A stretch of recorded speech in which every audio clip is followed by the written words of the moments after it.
Students of political science honours पिला माने जो मानकर पॉलिटिकल साइंस ऑनर्स अच्छी 4th यूनिट रो लास्ट 2 चैप्टर्स तुम पाए बहुत इंपोर्टेंट से मध्यरु सेकेंड चैप्टर रे आछि सांस्कृतिक आपेक्षिकता बाद कल्चरल रिलेटिविज्म बोले ओडिया रे सांस्कृतिक आपेक्षिकता बाद।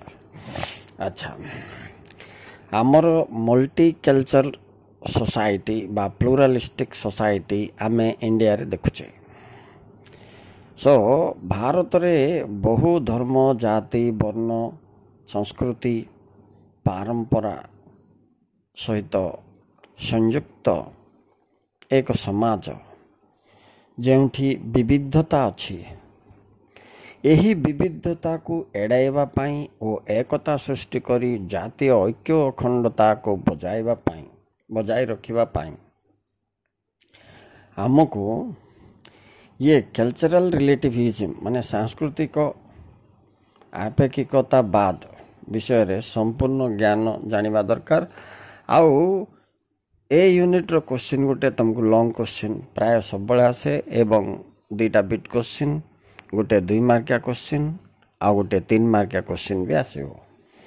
तेणु टिके आ विषय रे विस्तार की विचार करिबा एटा किभली विकसित हला किए विकसित कला आर उद्देश्य कौन महत्व कौन तापरे आर मेरिट्स एंड डिमेरिट्स माने सुगुण और दुर्गुण बा प्रभाव केमती आम समाज ऊपर पड़िबो ता विषय देखिबा।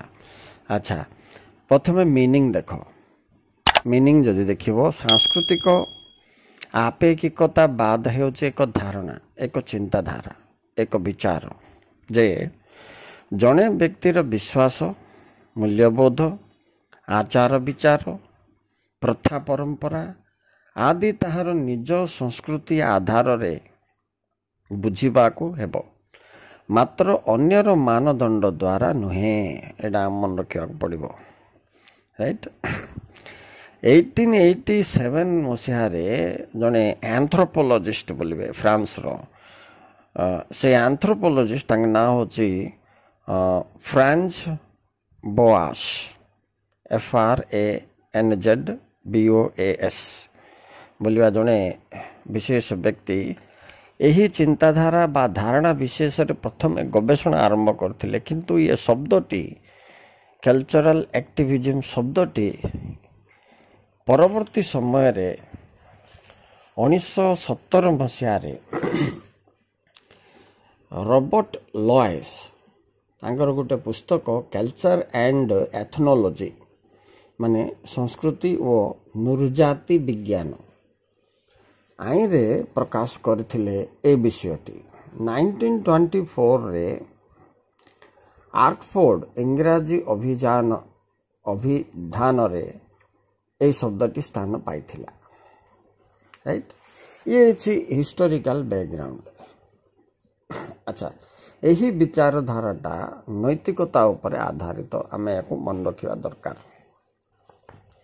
तापरे आर गुरुत्व कौन नेक्स्ट पॉइंट अर्थ सरला आ हिस्टोरिकल बैकग्राउंड सरला।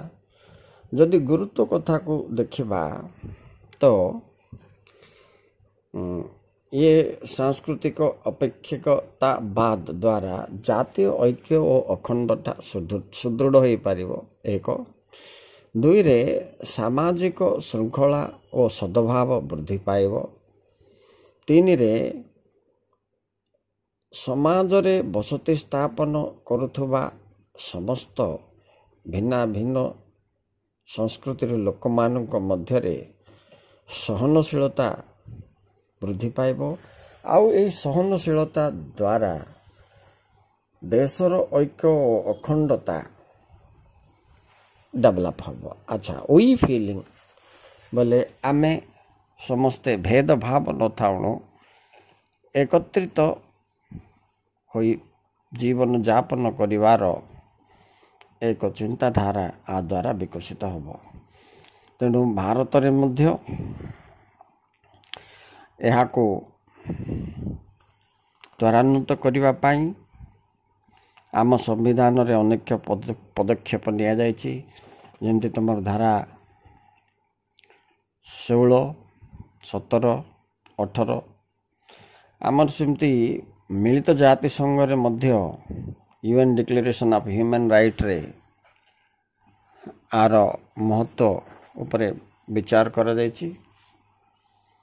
ବିଶ୍ୱ ସ୍ତରରେ ଏହି ସାଂସ୍କୃତିକ ଭେଦଭାବକୁ ଏଡ଼ାଇ ଏକ ସାଂସ୍କୃତିକ ଐକ୍ୟତା ସୃଷ୍ଟି କରିବା ଏହାର ଲକ୍ଷ୍ୟ ଅଟେ।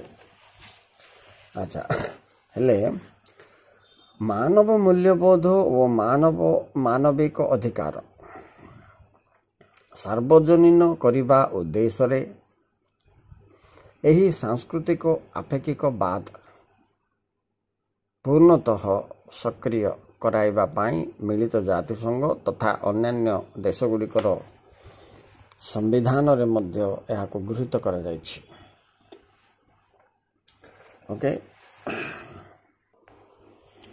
କିନ୍ତୁ କେତେକ ବିଶେଷଜ୍ଞ ସାଂସ୍କୃତିକ ଅପେକ୍ଷାକତାବାଦକୁ ସମାଲୋଚନା ବି କରିଛନ୍ତି। ଏହା ସର୍ବଜନୀନକରଣ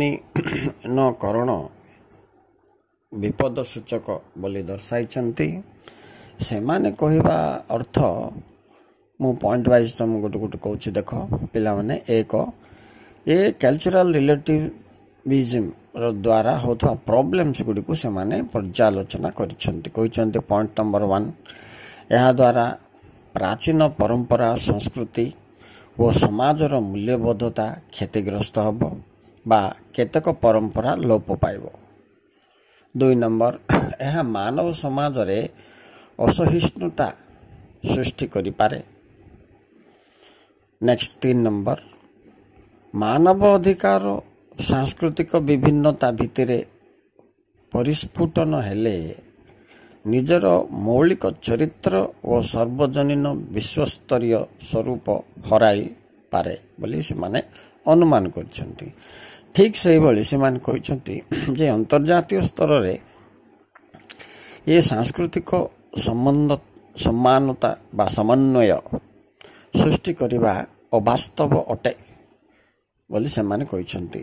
ନେକ୍ସଟ 5th ପଏଣ୍ଟରେ ଯଦି ଆମେ ଦେଖିବା, ଏଠାରେ ରାଷ୍ଟ୍ରମାନଙ୍କର ସ୍ୱାଧୀନ ନିଷ୍ପତ୍ତି ଗ୍ରହଣ କ୍ଷମତା ଉପରେ ପ୍ରାଧାନ୍ୟ ଦେଇ ମାନବ ଅଧିକାରର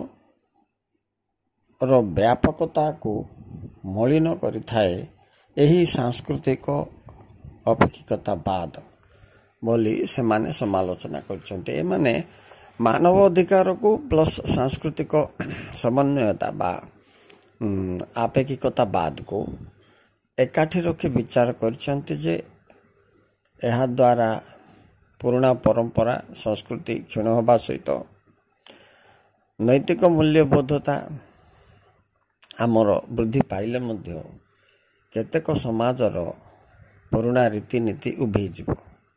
1 2ରେ ବାସ୍ତବ କ୍ଷେତ୍ରରେ ଏହି ସାଂସ୍କୃତିକ ବିବିଧତାକୁ ଏଡ଼ାଇ ଏକତା ସୃଷ୍ଟି କରିବା ଏକ ଆହ୍ୱାନ ସ୍ୱରୂପ ଆଉ ଅବାସ୍ତବ ଅଟେ, କାରଣ ଏହାକୁ ସଠିକ୍ ରୂପ ଦେବା ସମ୍ଭବ ନୁହେଁ ବୋଲି ସେମାନେ ପ୍ରତିପାଦନ କରୁଛନ୍ତି। ଏଇଟା ସେମାନଙ୍କର ସମାଲୋଚନା ଥିଲା।